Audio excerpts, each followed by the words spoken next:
Good morning, good morning. Welcome to Voices of the Festival. I hope you're doing well. Sorry that we started a little later today. We had some technical difficulty. I had to come out, but we are in a beautiful location. Yes, here in Iowa. So having a great time, finishing today and tomorrow with the studio. Yesterday we had the opening night of Brigadoon and the Medium, and it was really great, excellent, and we're looking forward to showing those shows as part of the festival. So let me introduce now Federico.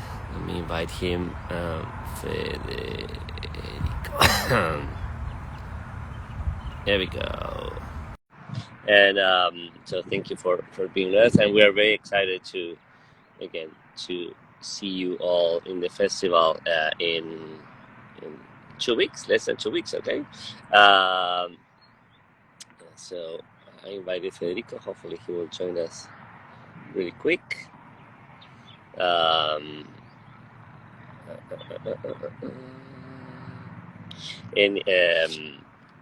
Great. So so we're here in Iowa, finishing the voice experience.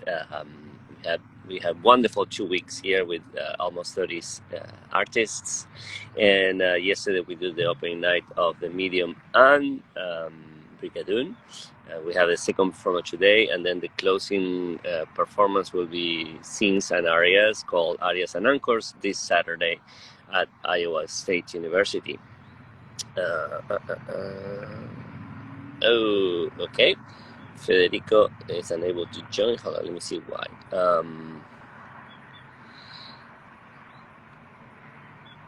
More time. And I invited to join again. Okay, he's in. You're in. Uy, o sea que. Hola, hola. Hola, ¿cómo estás? Okay, there we are. Ahí está, ahora te veo. Hello. ¿Todo bien? Todo bien, todo bien. I was trying to put my headphones in, but for some reason, I think when you're doing live, it doesn't want to do the headphones. Yeah, sometimes they have problem with the microphone, also the connections, and sometimes it's a little problem. Could you put the camera a little farther up so you are more in the middle? There you are. Yeah, that's good. That's good. Where are you? I'm in Bard here at the festival. We have our fourth performance today of Schweigsame Frau, and then one more, and then I have a few days home before I head to Savannah. Great. Schweigame from that's quite of a show. Oof. Yeah, it's been a challenge for sure. It's been a big challenge, but luckily, it's a great cast and the production is nice. So I think the result is good. It got good reviews. So we are happy that we could, as a group, face it and do something good with it. But it was definitely challenging, definitely. And what part was the most challenging? Is it just that the music is difficult, or? Yeah, the music is terribly difficult. The language as well. There's a lot of text in the opera. So to have there are scenes that are just text basically, and it's a comedy.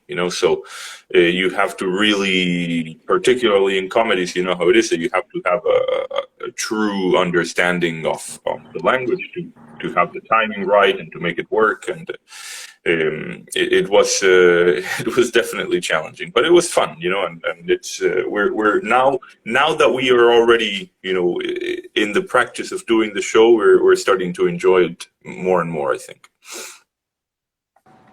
Excellent, good. And now you have four shows, and who else is in the cast?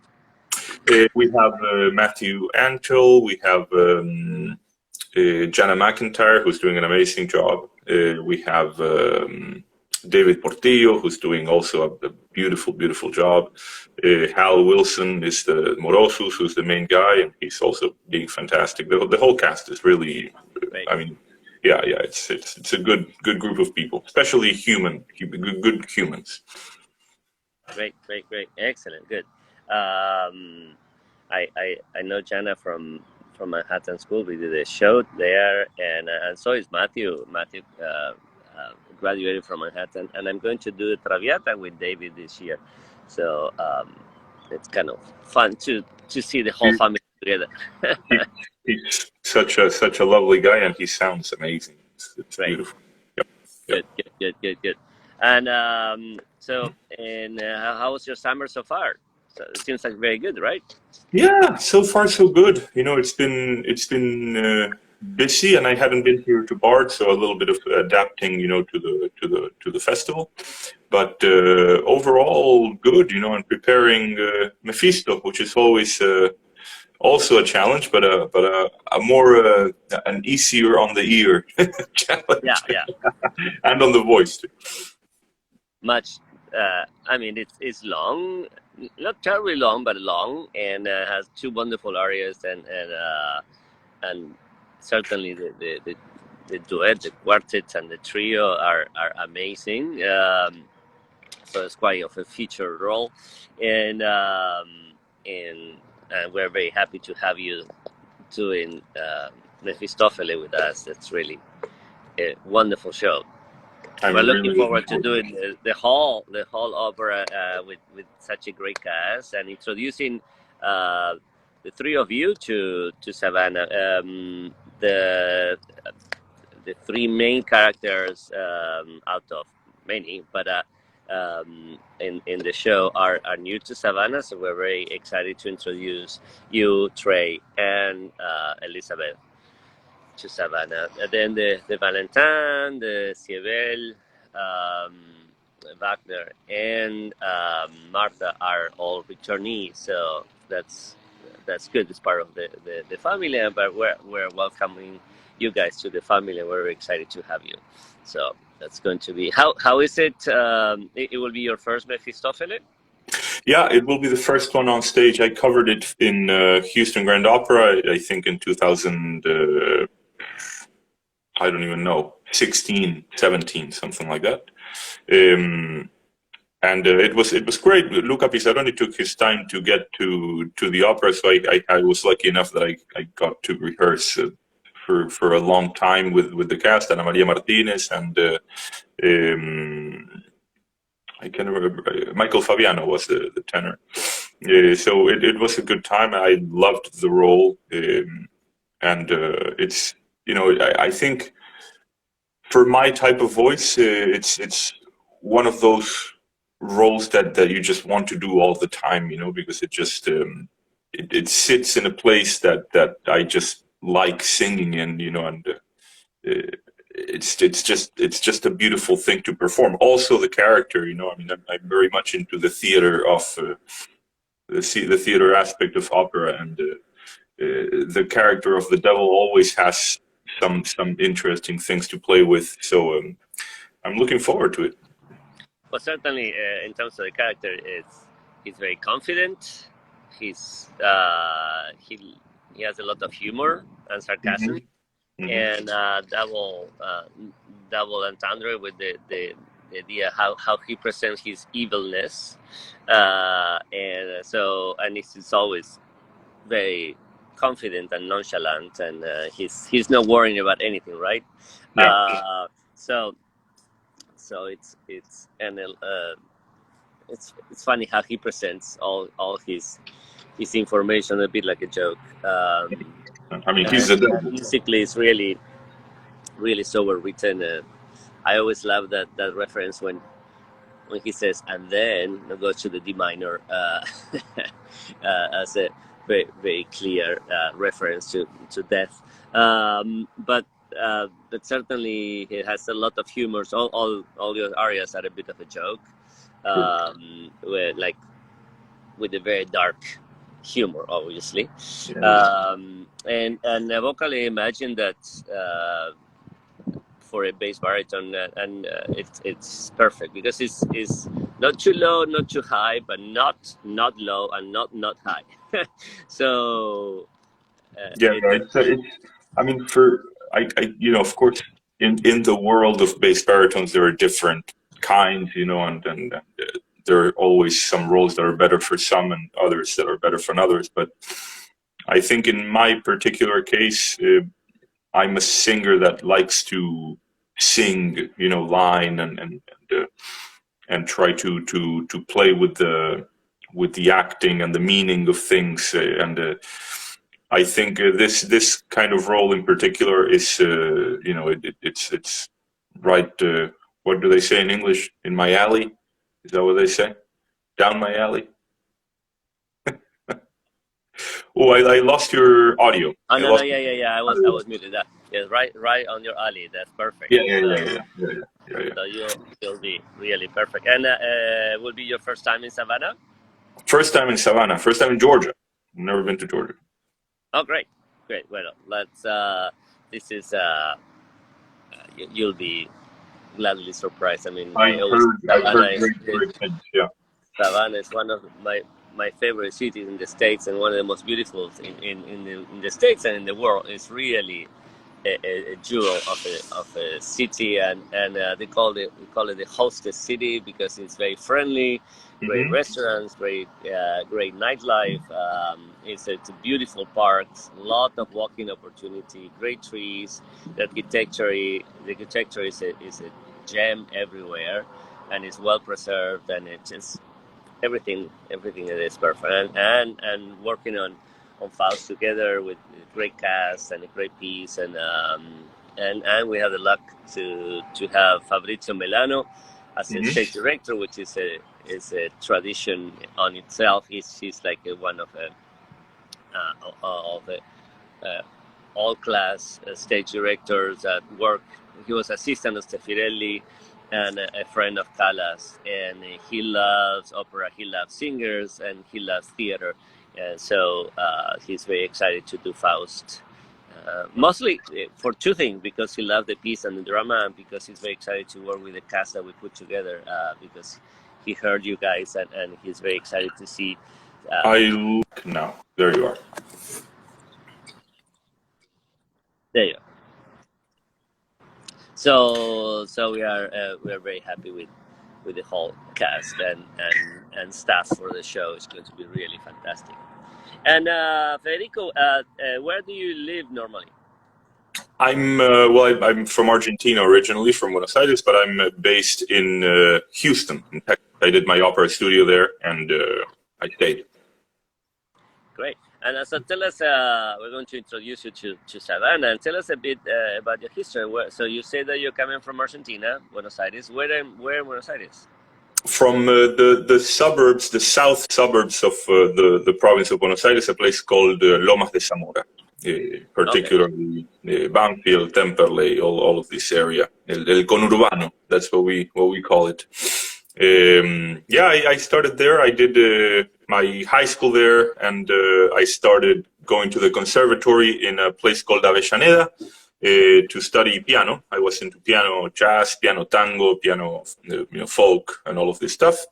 And a teacher heard me sing and invited me to his course, and he started teaching me out of pure generosity and love how to sing, because I at the time didn't have money to take any voice lessons or anything like that. So he was very, very kind and very open, gave me a big hand, and before I knew it, I auditioned for the opera studio of the Teatro Argentino de La Plata in another city, in the capital city of Buenos Aires. And I got in somehow. I remember that at the time I had seen only one opera. I had no idea what was happening. I just knew that, I was singing, and apparently I was good at it. So I just went ahead and did it. And I got in there with... I remember the head were Carlos San Pedro, and Pablo Maritano was in there as well. I started taking theater lessons at the beginning there, which I hated because I didn't know any theater. But then after a week of being in the theater, I just practically moved in the theater, and I did everything there, from being in the costume shop to putting the stands for the orchestra to always volunteering to pass pages for the pianists in the concerts in the theater, whatever. And I just I just fell in love with it, and there I was, and that's how I started. Great. Yeah, the the magic of the theater, right? I mean, I adore being in theaters. Always, always. It's just such a happy place to be in Yeah. it. And the good thing of Argentina is that the the institutions own their own buildings. So, as you know, in the States, it's normal. Although in the case of Houston, it is the case. But in the States, most company have its offices, and then they move into the theater to performances. But in Argentina, the theaters, the companies work and live in the performing theater, so they own their own building. So everything happens in their building, and that's just fantastic because then you can be there all the time. Thinking about the fact that you got into the studio, I mean, I can imagine, bases don't come often around. So whenever you have a functional, not even a good one, a functional base, then it's just a good opportunity. And then in your case, I'm sure you were already very good at early age. Must be like they were very happy to. Oh, I was very lucky. That's what I was.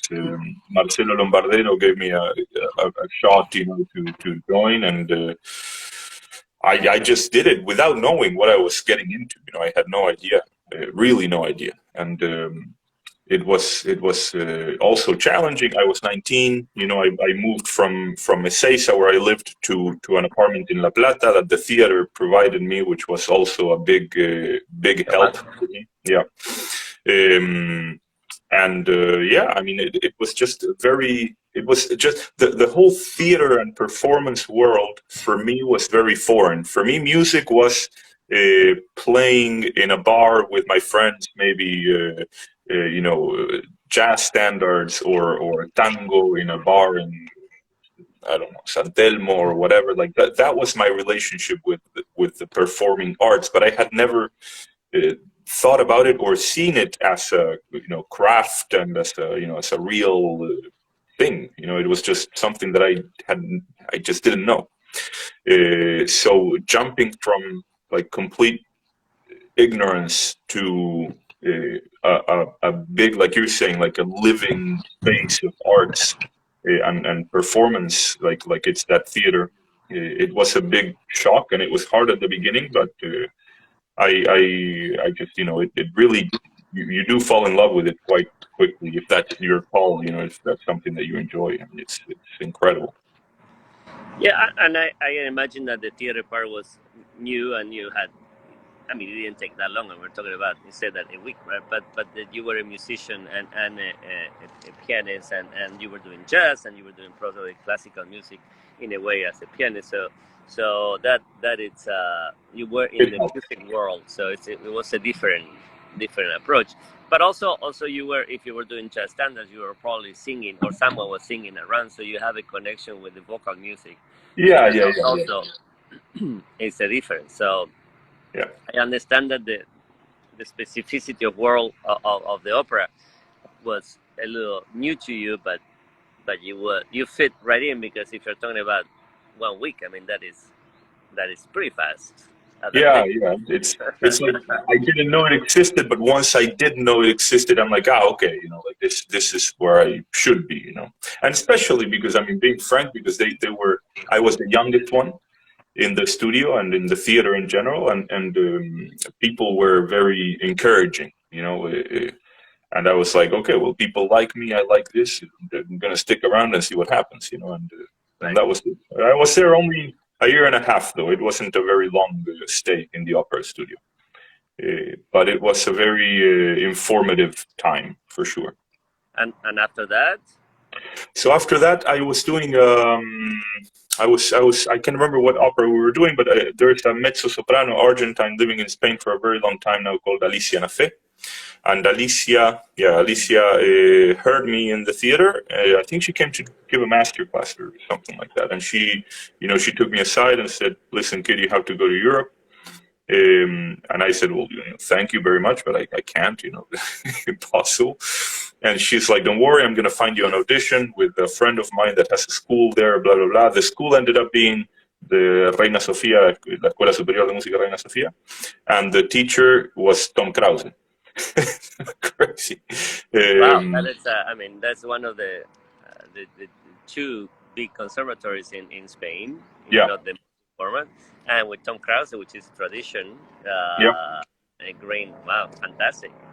So I got that opportunity, and I flew to Madrid, and I did the audition, and I got a scholarship there, and so I moved to Spain to study with him, and in the school that was directed at the time. I think he's still there. Fabián Panicelo, another Argentine composer and conductor, and Juan Mendoza was the artistic administrator. And yeah, I studied with him for a while. I had the opportunity to sing a lot in Spain and in other places in Europe. You know, learning a lot of it because it's one of those weird schools where it's more about performing and going out there and doing things than about maybe studying so much. You know, so. It was a very big opportunity too. Also, first time in Europe for me. I had never been in Europe, so it was also a cultural shock. And then again, I fell in love with Spain and with Madrid in particular. It's my second home, as I call it. And I was there, and I was working in a restaurant because they paid for the studies, but they didn't pay for living in Madrid. So I had to work in a restaurant and do other things to survive, teach and this and that and whatever.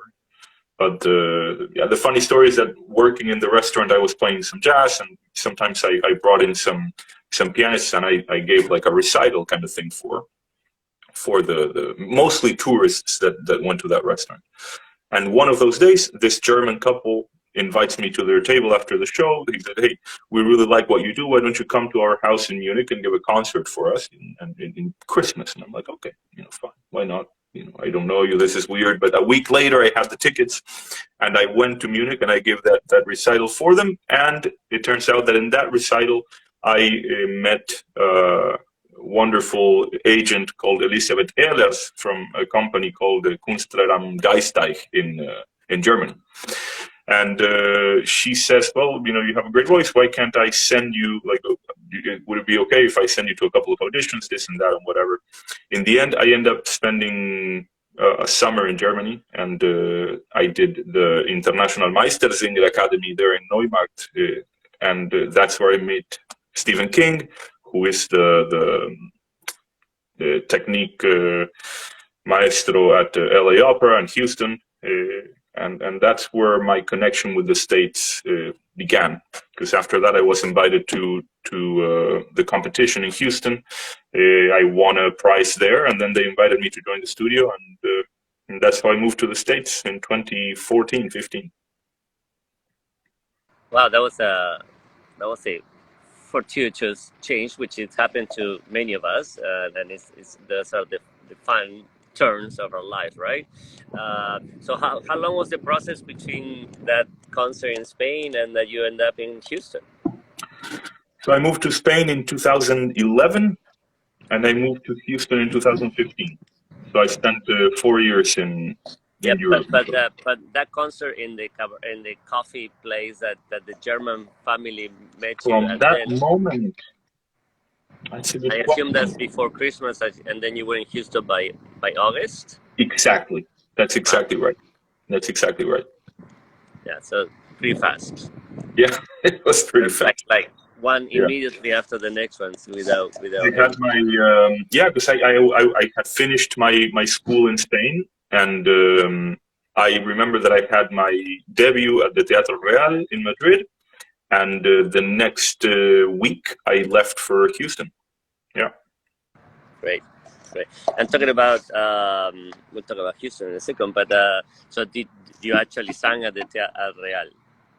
Yeah, I debuted with a very, very small role in Gianni Schicchi in the Woody Allen production, actually, that they did in LA. Yeah, so I did that. I sang the Guccio, one of the guys that comes with the notary. It was a lot of Right, fun. right. Yeah, yeah, yeah. Yeah. Coraggio. What I did, exactly. Ah, well, yeah, And because of course. and and you have sung at the Liceo recently, right? Yeah, I sang in the Liceo in 2019, and 2021, I believe. Yeah, I did two productions, one for officials and one bohem there. And in Bohem, you did Colline. Colline. Yeah. How did that come? I mean, either of those, because this is a sort of a big theater here. Yeah, no, I mean, I like I was saying, I have a particular relationship with Spain. So anytime that I can sing there and be there, I try to, to make it happen because I just like being there. It was good. It was, it's a beautiful theater. It's amazing how historic it is when you think about the people that that left their energy there, and you're standing in that stage, and it's like, wow, what the hell is this? What am I doing here? So I really enjoyed it. It was very emotional. I was very nervous the first production. Very nervous. But it's funny. Cristina Scheppelman had heard me in an audition in Spain when she was there in Barcelona. She heard me in Madrid in an audition, maybe 2013 or something like that. And speaking with her assistant, I mean, who now is one of the artistic directors there, she told me, when Cristina heard you in that audition, she already planned you for this production in 2019. Even though they sent the contract later and blah blah, she had that vision. Wow. Which is amazing, to have theater directors that have that amount of vision. It's incredible. Yeah. So it was fun. It was a lot of fun. But both productions were great. Always great casts, and I mean, just to sing there, it's amazing. Excellent. And how was your experience in Houston? Obviously, you really like it if you stay there. Yeah, Houston. It's a very unique city. I think it's very diverse, very active in the arts. You have an amazing straight theater with the Alley. You have an amazing orchestra. The Jones Hall is incredible. The Hobby Center is also amazing, and of course the theater where the opera performs is incredible. And then you have many other smaller companies that also do beautiful things. The food scene in Houston, in particular, is incredible. And I grew pretty fond of the foodie scene there in the city, so I do like that a lot. And then the other good thing about it is that it's very well connected. I mean, you have two very big airports. In 10 hours I can be in Argentina. In 9 hours I can be in Europe, and in 3-4 hours I can be almost anywhere in the States. And for us, that's very important, because you try to fly and travel as comfortable as you can, because it's part of the job. So it's nice. And of course, they have been kind enough to invite me back to their seasons ever since I arrived. So I've been in Houston every season since 2015. Which is, I'm very grateful for that. Patrick Summers and Perrin Leach. Now, I haven't worked yet with the new director, but very soon, because I'm going now in December, we're going to do the mariachi opera, El Milagro del Recuerdo. Great. That is what you're doing this season in Houston? Yeah, so I recorded a concert during the pandemic that they just played live. It was a tango concert, which also I was very happy to do. I got to play the guitar, I got to play the piano, and I got to sing music that I loved. So that was beautiful for me. And now I get to go back to do the mariachi opera. That it's also a very beautiful piece, and we do 9 shows, so that's very nice too. And people love it, and it was a great success a couple of years ago, and I'm looking forward to doing it now. This is one of the installments of the piece. Have you done the other 2? No. The other one is called Cruzar la cara de la luna, I think. That is the first one. That's the first one, yeah. And this is El Milagro, yeah. Great. Good. Excellent. And I saw the video of the tango concert. It was beautiful. It sounded great. And we did together another concert based on inspired in Argentina with the New York Festival of Songs. Yeah. last year. So that I heard you doing a lot of tango related music, and it was always great. I'm actually, coming it's almost coming back to your first roots, because you were a jazz singer, not a Yeah. tango singer. But did you sing tango when you were doing jazz even before you start opera? Yeah. Never at a fully professional level, but yeah, I mean, it's still one of my, when I think about what are some of the things that I want to do in life. Well, one of them is to, I wouldn't say to have an orquesta típica, because that would be too much work, but to be a member of an orquesta típica, that would be a dream. Same with a with a big band, or with a quartet, or with a jazz ensemble where I could perform. These things for me are very necessary, I would say, to stay sane and happy. Great. Yeah, that is those are lovely, and it's, we feel a strong connection with the repertoire, so it feels good. It's fun, Yeah, and uh, it's just a little different that the other repertoire that is more learned, that we love to, but um, yeah, it's just a different overall feeling. So that's great. So that's weird. Okay. Anyway, so just like it looks like a chorus, it's a car, but it's like, anyway. And so what else is coming up next season? I have. Well, I'm gonna see you guys. Then I have my first Basilio in Amarillo. We're gonna do Barber there. Right. Yeah, and then we have this Houston El Milagro del Recuerdo, and that ends my year, which I'm looking forward to a little break, because it's been quite a ride this year, between jumping in Amsterdam and all of that. It was also a lot of new music. I've been learning a lot of new music, which is great, but it's also mentally taxing, Yeah. especially this one, the German one. Right. Yeah. We have certainly for the Italian an advantage speaking Spanish, but the German, it doesn't stick as easily. Yeah. So excellent, good. And all right, Federico. Well, we're going to be sorry that it's a little shorter today. We have a No, little problem, please. but it was fantastic talking to you, and I look forward to seeing you in 2 weeks. Actually, yeah, 2 weeks. Yeah, about 2 weeks. Uh, Yeah, thank you that, so much, and I'm that looking forward to being there. It's gonna be nice. Thank you, and looking forward to do our show together, and sharing this, your talent with Savannah. We are very much looking forward to it. So, thank you so Super much for excited. joining, and everyone, thank you for joining us. And I will see you next week.